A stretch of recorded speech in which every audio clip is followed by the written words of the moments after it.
बरेच लोक सर्दीच्या समस्येमध्ये इन्हेलरचा वापर करतात. मग हे इन्हेलर घरी तयार करता येईल का? चला बघूया कसं करायचं. याच्यासाठी आपल्याला लागणार आहे वचा चूर्ण. वचा म्हणजे काय तर वेखंड. आता वेखंड पावडर बाजारात इझिली अवेलेबल आहे.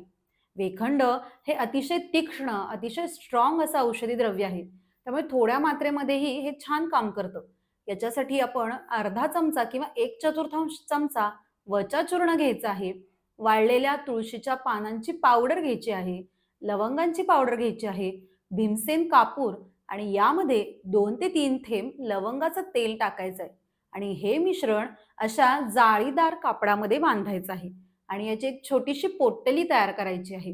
आता ही पोटली बंद झाकणाच्या डबीमध्ये ठेवायची आहे. असं का करायचं? तर ही उघडी ठेवली तर याचा वास निघून जाईल. जेव्हा जेव्हा तुम्हाला सर्दी, खोकला किंवा दम्यासारख्या समस्या जाणवतील, त्यावेळी याचा वास घ्यायचा आहे.